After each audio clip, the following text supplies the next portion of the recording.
Indian national Congress का एक जिम्मेदार कारकुन रुकन या रुकना होने की जानकर आज कांग्रेस फाउंडेशन डे के मौके पर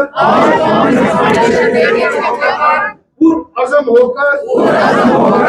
ये हल्फ लेता या लेती हूँ कि मैं हिंदुस्तान के आईन, जमहूरियत, सेकुलरिज्म, कौमी यकजहती और इख्वत इंसानी की हिफाजत करूंगा। नेशनल कांग्रेस की बुनियाद रखी गई है। मैं गरीबों, किसानों, कम मामला चलन तंग मुताबिक आज ये अक सियासी तहरीक थी चला आज ये अक तहरीक कमन मामलन मज गोडनथी यत्किन अकलियतन हुंद तहफ्फुज़ फराहम करा तक मज जो अकलियतस और तमे अकलियत अगर कथ करान तमे अकलियत यम जन दीन आईनी इंतजामी तरक्याती और ज़हनी तौर अगर कह तिमन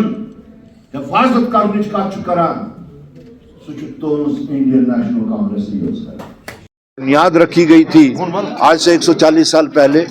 उस दिन को याद करने के वास्ते यौम तासीस के तौर पे बनाया गया और वो वैल्यूज़, वो कदरें, वो जो हिंदुस्तानी अवाम को एक उस वक़्त हैंड होल्डिंग की ज़रूरत थी, क्योंकि उस वक़्त की जो साम्राज्यी ताकतें थी हिंदुस्तान और हिंदुस्तान के लोगों को के ऊपर जो नाइंसाफ़ियाँ हो रही थी उसको ख़त्म करने के लिए, उसको दबाने के लिए एक गैर हिंदुस्तानी A.O. ह्यूम जो एक रिटायर्ड सिविल सर्वेंट थे, बरतानिया से ताल्लुक़ रखते थे, उनके ज़मीर ने ये इजाज़त नहीं दी कि जो उस वक़्त की वो मुश्किलात और परेशानियाँ लोगों की थी, तो उन्होंने एक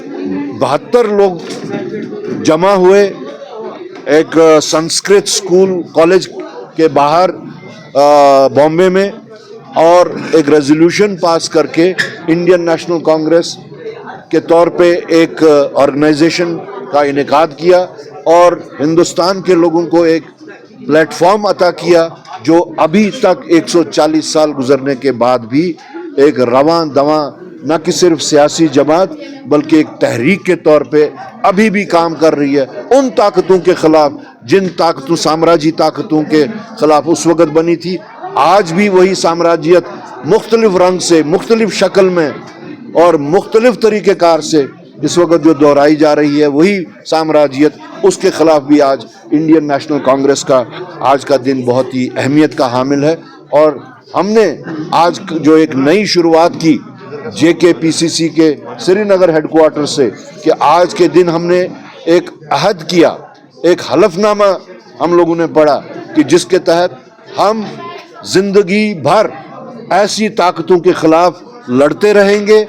जहाँ पे हमारी शिनाख्त, जहाँ पे हमारे इख्तियारात, जहाँ पे हमारी पहचान, जहाँ पे हमारे वो गारंटीज़, कॉन्स्टिट्यूशनल गारंटीज़ जो हमें आइन की रूह से मिली थी, उसके वास्ते हमें लड़ना पड़े तो हम हमेशा लड़ते रहेंगे। सर, हिमाचल प्रदेश के हवाले से मैं जानना चाहूँगा क्योंकि सर वहाँ पर देखिए, जब बीजेपी को किसी भी इलेक्शन का या किसी और पॉलिटिकल नैरेटिव को क्रिएट करने की ज़रूरत पड़ती है तो वो ऐसे हालात पैदा करती है। कहीं पे वो लिंचिंग, मॉब लिंचिंग या हो या इंडिविजुअल लिंचिंग हो वो करती है, कहीं पे कश्मीरी को बदनाम करके चाहे वो कारोबारी हो, चाहे वो स्टूडेंट हो, चाहे वो मजदूरी करने गया हो, अपने अयाल के वास्ते, अब उनका पेट पालने के लिए गया हो, उन लोगों के वास्ते वो लोग मुश्किलात पैदा करते हैं और एक नया नैरेटिव क्रिएट करने की कोशिश करते हैं पूरे मुल्क में। लेकिन बीजेपी का ये फार्मूला जो है اب بہت ہی بوسیدہ ہو چکا ہے. لوگ سمجھتے ہیں, وہاں کی سول سوسائٹی بھی جو ہے وہ اس چیز کی مخالفت کرتی ہے. اب افسوس اس بات کا ہے کہ یہ چیز انہوں نے اس ریاست میں کی جو کانگریس کی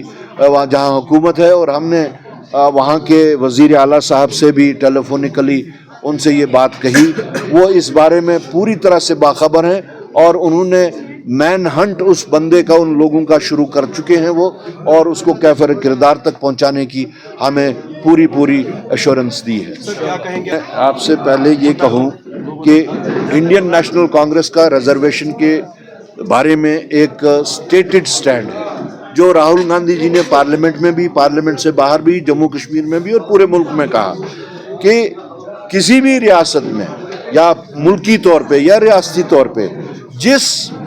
بھی قوم یا سیکٹ کی جتنی آبادی ہو اس کو اتنا حق ملنا چاہیے. اور مختلف جماعتیں اب اس کو مختلف طریقے سے جو پیش کر رہی ہیں, اس کا واحد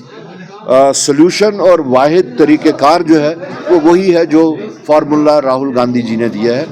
اب اس پہ سیاست گیری کرے کوئی, یا ود ان پارٹی کوئی ایشوز کریٹ کرے, اسکور سیٹل کرے, مجھے نہیں لگتا کہ مجھے ان چیزوں کے اوپر کوئی بھی رائے زنی کرنی ہوگی. میں اپنی پارٹی کا جو سٹینڈ ہے اس کے اوپر برقرار ہوں, اور وہ یہی ہے جو مختلف لوگ مختلف طریقے سے بولتے ہیں کہ جتنی آبادی اتنا اس کا حق.